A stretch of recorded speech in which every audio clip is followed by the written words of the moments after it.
तुला एक ना गोष्ट सांगतो, मी वाईट माणूस नाहीये. मी फक्त तुझा मित्र आहे. आणि मित्र असल्याचा सगळ्यात मोठा दंड म्हणजे सहनशीलता, पेशन्स. तू रोज फोन करतोस, अगदी रोज, आणि प्रत्येक वेळी पहिलं वाक्य तेच, अरे जरा ऐक ना.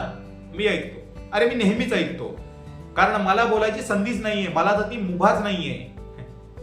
तुझ्या आयुष्यात ना रोज काहीतरी नवीन घडत असतं. काल तू म्हणालास, आज माझा फार वाईट दिवस होता रे. आज परत तोच संवाद. मला ना भेंडी आता प्रश्न पडतो, तुझ्या आयुष्यात चांगले दिवस राहिलेत तरी किती, का ते रद्दच झालेत? तू निर्णय घेतोस, पण त्याची अंमलबजावणी माझ्यावर. तू म्हणतोस, भाऊ बघ आजपासून मी बदलणार. मी म्हणतो, वा छान.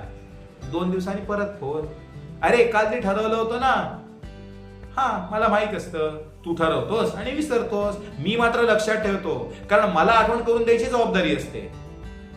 तुला रात्री 2 वाजता अचानक जीवनाचा अर्थ कळतो, मग तू मला फोन करतोस मी झोपेत असताना, हा, आणि म्हणतोस, झोपला नसशील ना रे, की झोपला होतास? अरे झोपलो असतं तर फोन उचलला असता का?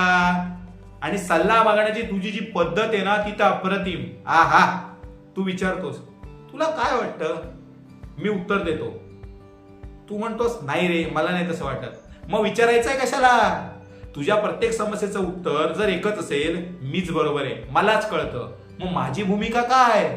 फक्त मान डोलावणारा, कॉफी पिणारा आणि शेवटी म्हणणारा, हा तुझंच बरोबर आहे, म्हणजे तुझं जरी चुकीचं असेल तरी खरं म्हणणारा. असा तुला मित्र हवाय का? पण तुला सांगतो, मी अजूनही तुझा मित्र आहे, कारण तू जसा आहेस ना तसं मी तुला ऍक्सेप्ट केलंय. तेव्हा मी तुला सोडून नाही दिलं. म्हणून लक्षात ठेव, तू भाग्यवान आहेस, कारण मी मित्र आहे म्हणून ऐकतोय, नाही तर मी कधीच ब्लॉक केलं असतं.